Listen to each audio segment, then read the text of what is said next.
Well, hey. I'm Tuna, and this, I'm Dr. Michael Gross. we How's have a, everyone? what? How is everyone? How is everyone? I don't know. Put it in the chat, you guys. All right. And as I say, this beautiful podcast is brought to you by Healing the Holes in Your Soul, written by T.U. Knapp. And the spiritual primer written by, Dr. Michael Gross. I'll get the finger pointing right. He is a phenomenal uh, soul. He has so much wisdom to share with us today, and I'm super excited that he's going to be talking about. Should we tell him, Michael? Yes, the highway of life. But first, I want to tell you too, really quick, we're really grateful that all of you pop in on Sunday nights at 7 o'clock to see this, because right now, everything in our world is getting a little bit kind of sideways at times, and we can all get massively messed up. And this is a great way to get harmony and balance back in our lives, because this is a phenomenal book written by an amazing man who's hiding behind the other book. But But I just want to say that if it wasn't for this book and this kind man, that book that he's holding wouldn't even be here. So, on that note, Michael, you want to add anything before we get started with your fancy intro? Not at all, except everyone. This is a book about rising from the ashes like the phoenix. So, everyone, it's a must read. But we'll talk more about that as time goes by. So, thank you for Absolutely. joining us. And I think we should get going. I think we should get going too, Michael. So here's the thing, you guys. We don't script anything. Michael channels the information, and the only little piece that is scripted is this piece that I'm holding, so that I can make sure that I give him the credit that he so highly deserves. Okay, so that way you get a little bit of what Michael's like, and we do put contact information and stuff in the comments, and I highly encourage everybody to go to Dr. Michael B. Gross at YouTube and subscribe to his YouTube channel, because if you've missed any of the videos that we've been doing for over a year, they're in there in the YouTube. Okay, that's all the little comment I'm going to say right now. But here we go. Okay, Dr. Michael Gross is an author, a professional keynote speaker, transformational coach, and an entrepreneur. For more than 3 decades, he has been on a spiritual path as an intuitive, a healer, a spiritual counselor, and a teacher. Through guidance of spirit, Michael has assisted others in their personal quest for self empowerment, helping them to create the lives that they have long sought and to bring forth their own intuitive abilities. Michael currently teaches classes in spirituality, self empowerment, Reiki, and other modalities. You ready for the rest? I'm ready. Okay. In concert with God, the true source, he has also achieved great success and miraculous healings. He remains humble, knowing that the work he does all comes from God, the true source. I am one of the very blessed individuals that he has healed. And if you ever want to learn more about the what he does, I am a huge. What do you say? I have nothing but praise for you, Michael. You have done such a phenomenal job to help me in so many different facets in my life, and I this is not the scripted part, but it comes from the heart. Thank you so much. For he keeps me on track. He keeps my body upright and moving, and I have never been happier in my entire life thanks to you. So yeah, I got off script, but that's what happens sometimes. Thank you. You honor me. Thank you. Thank you for helping me. So back to what he does with the healings. Michael remains humble, knowing the work that he does all comes from God, the true source. He lives in Lakewood, Washington, and has just launched his nonprofit.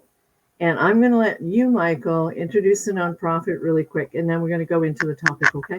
The name of the nonprofit, the International Institute of Self Empowerment.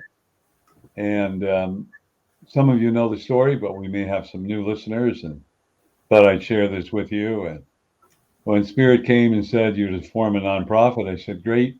But I've learned over the years never to question. So I just did it, and whatever I'm supposed to do, I'll do. And then I met Tiu and realized what an amazing soul she is and how strong she is and everything she's gone through. And her book is all about survival and being abused, etc. So rather than delve into it, because you're going to have to buy her book to find that out, I decided the first thing we're going to do is we're going to have 12 arms. And the first arm is working with women, children, and men who have been abused. And as I learned more and more about it from her and some articles that I've read, but mostly from her, I decided that the first thing we're going to do is do what is so important and necessary, that is the foundation of our life, and that's working with women and children and men. And therefore, I made her director of our program in the healing and empowerment, developing self-worth, self-love, and self-esteem for women, children, and men. That's how we've linked up, and I'm so proud to have her on board for the nonprofit. So thank you to you. Thank you. Anyway, Now, yeah. So we'll talk about the highway of life. perfect. All right. So, I just imagine the highway, you use your imagination, and got cars going in one, two, three, or four lanes on each side. Maybe it's an 8-lane highway, maybe it's a 2-lane, maybe it's a single lane. And you got people going back and forth, speeding and going all types of directions. And you have speed limits or ignoring the speed limits. And of course, the stop signs, and they go through the stop signs or a red light. Or, not everybody, all these things are going on. And yet they're in a hurry and going so fast, they don't know what they're trying to accomplish. They're just in a hurry. I know you got to get to work if you're running late or an appointment. But I observe these people that are going so fast, they're cutting you off, and somewhere down the road, maybe one of them or someone else, there's an accident and everybody's backed up. All the time they tried to save, they got stuck and they ran late. Or you get one slowpoke, that decides they're going to hold everybody back and just go slower to teach them that they got to drive safely. And that frustrates a lot of people. But the important thing is, and the analogy I'm trying to bring up is that that's our life. We're going back and forth 90, 100 miles an hour. We really don't know our purpose in life. We're just in what I call the survival mode, making sure we have a job, making sure we get paid, making sure we take care of our families, and trying to find the love and joy in our life, buying boats, cars, trailers, taking vacations, whatever is necessary. But in the highway of life, we're always looking for escapes. Why are we looking for escapes? Now, there's nothing wrong about, taking a vacation because we all need to recharge. And there's nothing wrong with taking a cruise or going to a foreign country or wherever you want to go. But the most important thing is that we forgot that we don't need a vacation from our jobs. We need a vacation for time to spend with our families, our children, and to enjoy life. In the days that I was growing up, we used to do picnics. I don't think too many people do picnics. I'm sure I see them occasionally. But we used to get in the car. My mother would pack a lunch, and we go driving. And usually the picnic that we had wasn't done, with charcoal briquettes and so on. They were cold sandwiches or whatever, or salads. And we went exploring, but we went as a family. And we discussed things and we had fun. And we saw the wonderful, beautiful countryside and appreciated the trees and the birds and the deer and all those wonderful things. And then I look at people in the highway of life. They're on the computers, they're on the cell phones. They even go to dinner. They can't put down their cell phone, or they can't put down their iPad. And that's all they do. And what is happening? We forgot our values because we're so wrapped up in speeding in the highway of life. We forgot who we are, what we came here for, and what we're supposed to accomplish. That is the challenge that we're all going through now. And there are so many distractions that are going on. The distractions are, right now at this time throughout the world, it's called survival. We're going through inflation. Inflation means higher prices. People have to make decisions. And then we're looking for sugar pills, placebos, to escape reality. We don't have to escape reality. We have to learn to work with reality and find the fun in it. So instead of taking your vacation, you take a vacation, most companies give 2 to 3 weeks vacation. So you take a vacation, it takes almost a week to wind down. You're on that highway. Then you're enjoying yourself, maybe for a week, 10 days. Then you come back, you're tired, so you need a vacation from your vacation to regain your energy because you're so busy running around, not facing yourself and finding joy in the simple things. And then you have to gear up your energy to go back to work and run on all 8 cylinders or whatever cylinders you're running on. Well, how much time have we spent with our families in the rush and the highway of life? How much have we been distracted? How much of the time do we spend looking for new ways to entertain ourselves instead of looking at life and seeing the beauty of life? Someone once told me the best thing about fishing is just sitting there and doing nothing and waiting for the bite on the line. Just enjoying the water side, the countryside, the river, wherever you are, just being at total peace. Most people, when they take a vacation, which is a wonderful thing, they're anticipating all kinds of things.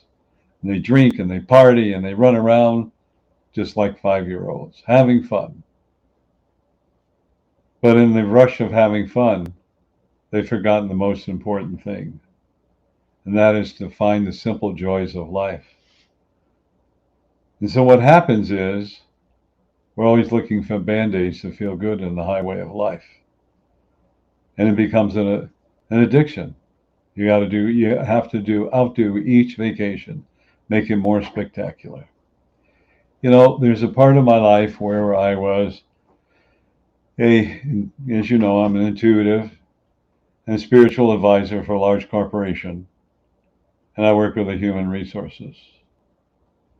And one of the home offices I would go to is Antigua. You would say Antigua, but it's Antigua. And they put me up in a gorgeous Italian villa. It was beautiful. And I wanted to go out and meet the people. And as I met the people, each town had one central faucet where they got their water from.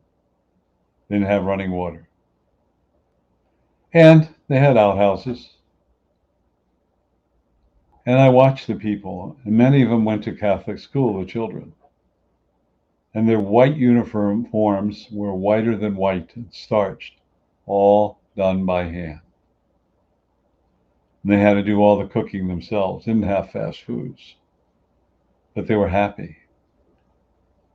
And that's when I learned simplicity is wonderful, because they took the time to enjoy life. And not only that, they would get together and they would sing and tell stories and dance.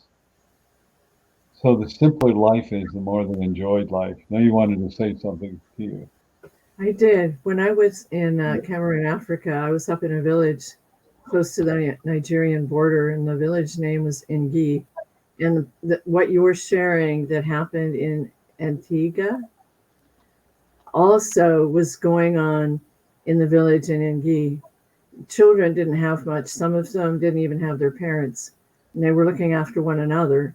And it was the simple things in life, caring for one another, loving one another. And, somebody had a little plastic lid that, I was helping build a rescue unit for AIDS orphans. And, we would bring in supplies, and some of the containers were left behind that they could use. And they'd become toys for the kids, these little empty containers. And it was like this amazing essence of simplicity, yet so much love. And they had to go and get down to the river to get water until we put a well in. I just wanted to add that, it happens in these pockets around around our planet, that sometimes you have to wonder, they're actually, the simple life is an easier life. It's a softer, more loving life. You're absolutely right. I remember my grandson, who was going to college this year, so obviously he was 18, but I got a note from his father when he was a little baby, and the toy he liked the best was getting a pot and pounding it with a little wooden spoon. He just had a ball. And I remember we probably did that. I know we did. And our children did that. And simple is better. And, we talk about educating our children, which is very important. So here my children grew up with some simple toys, not computers. Uh, they played with pots and pans, and they played Little League and Babe Ruth baseball, and they played some soccer, whatever they so desired to do. And it wasn't until much later that, we had cell phones. And I look at now, and both my children are successful entrepreneurs. They didn't have all the cell phones growing up and all the computers. That came later. And even in the early days when they were growing up with computers and cell phones, or they really didn't have much of a cell phone, but computers, they were very rudimentary. But the point is that simplicity is better. And the most important thing is, what can we teach our family and friends, most importantly our children? And that is critical thinking. Because in the highway of life, everybody wants to Google all the answers. And I'm no different. I will Google certain answers, not all of them. Of course, in my day, we had Encyclopedia Britannicas, and we look that up or go to the library, right? Now we use this, or we use a laptop.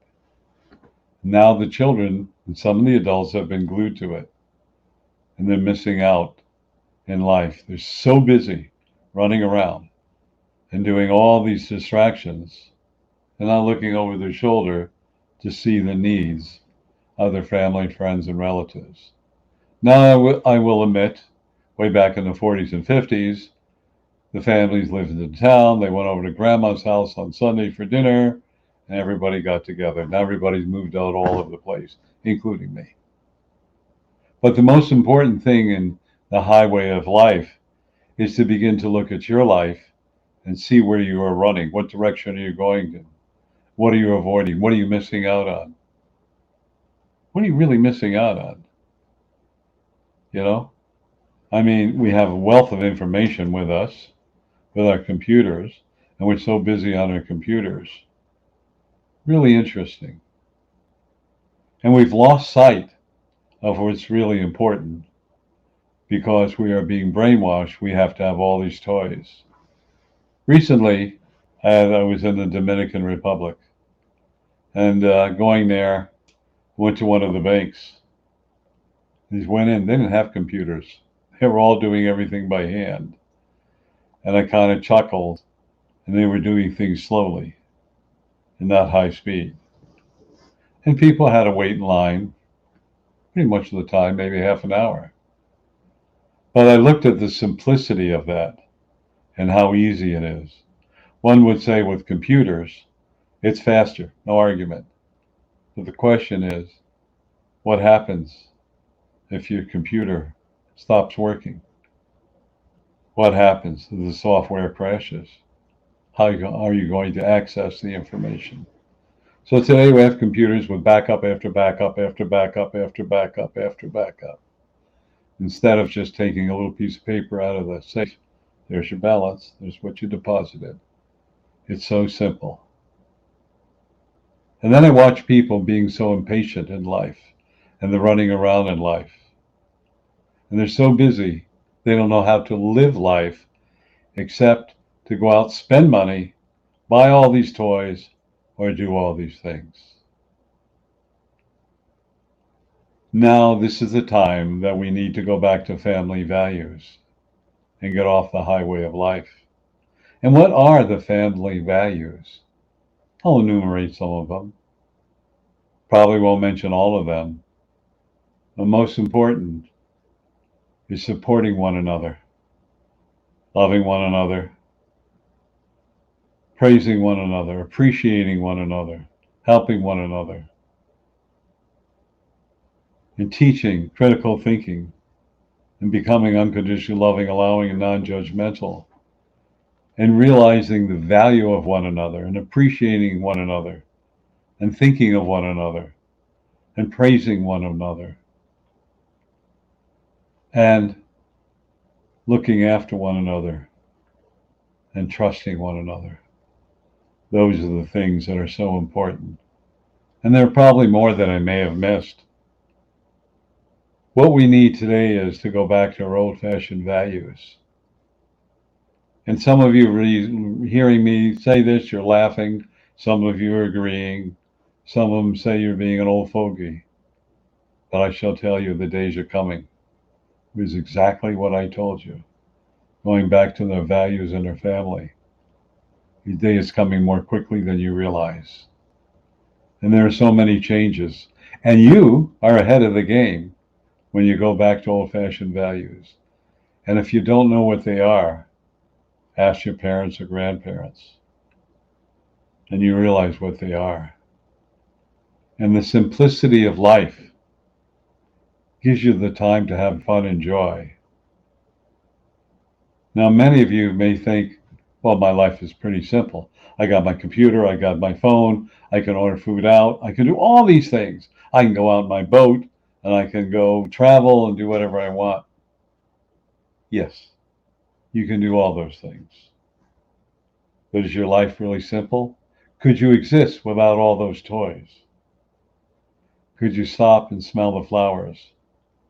Could you go back fishing, sitting under a tree, perhaps packing a picnic lunch, throwing the line in, and not caring whether you caught a fish or not, and just enjoy the beautiful, spectacular nature, and feeling what it is to be alone in your thoughts, and being alone in your thoughts, and finding solutions, and sitting down with your family, and expressing your thoughts, and getting their opinions. We don't do that anymore. We hire people for their opinions. We hire people on what's true today. New techniques is tomorrow, and new techniques is tomorrow, and new sales techniques, and on and on and on and on.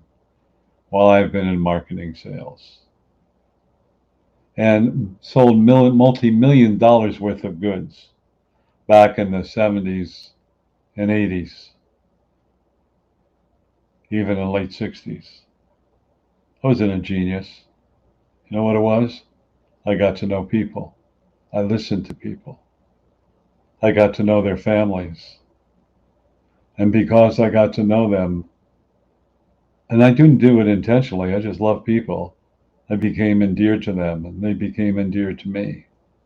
And so when my product came out, mine would be out in the front, right in the aisle. And my competition would be in the fourth or fifth row.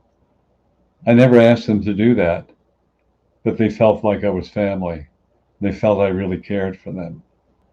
And that's something we've forgotten in a relationship. We forgot to really care for one another. Because in the highway of life, we're running around like a chicken without a head, looking for something that'll make us feel good. And we become addicted to looking for the next item, the next item, the next item. In a way, I was no different. I have things that I felt I needed in my home. I really don't need them anymore. But it's nice to look at them. There'll be a day that I'll downsize and become a minimalist, or whatever that is to me, my definition. But I want each one of you to think about what I'm sharing. How are we doing on time? We're doing pretty good. I want each one of you to think about, I see we got about 5 minutes. I have a question. Yeah. Do you think people are afraid of the simple life? Yes. Going back to the simple life? Yes. Okay. There's an expression that I learned a couple of years ago, FOMO, afraid of missing out. FOMO. And sometimes I get there, but you know what? I am missing out. I'm missing out on just sitting around with a few friends, just chatting, maybe having a cigar, which I enjoy, maybe having a beer, an iced tea, or a cold glass of water. I could care less. And just enjoying sharing stories together and laughing together and having fun together. Instead of being in competition and looking for the next thing that'll make me feel more successful. Well, you know, when it's all said and done, and when you birth out of your body, you look at your life. How did you live your life? What is your legacy? How did you relate to other people? How much do you care? And how much do you love? So I'd like all of you to think about all those things, because the days are coming where we're going to go back to a simpler life. And those that lead the simpler life are those who are the happiest and live the longest. So thank you, everyone. So I know we have some things we want to talk about right now, really important. So I give it back to you. Thank you, Michael. What a powerful message. You made me remember when you shared everything that we used to sit around the dinner table and listen to the stories of my grandparents. And we learned so many things when we had the simple conversations after we had a good meal. You know, there's nothing better than remembering my grandmother would bake all day long, knowing that we were all coming over to visit on a Friday night. And we would have a wonderful meal, and then we would share stories. And I honestly believe that that's where we need to go back to, because that's where the value system for the families actually begins, right? Absolutely. All right. Now, onto the other stuff, because we could go on and on this topic, but maybe we'll have another one like this sometime soon. I'm sure we will. Okay. So I want to thank everybody for being here on our Sunday night. I forgot what day it was. Our Sunday night at 7. This will be on Facebook. We never pull it down. The recordings will always be there. It's also on Michael's YouTube page and on mine. And on Tuesday night, what Michael does is a Tuesday night call-in. Why don't you tell them about that real quick? Absolutely. Every Tuesday night, we have a call-in. I call it the call-in. And it goes from 6:30 p.m. Pacific time to 7:30 p.m. And you ask any questions about spirituality, and hopefully I can answer them.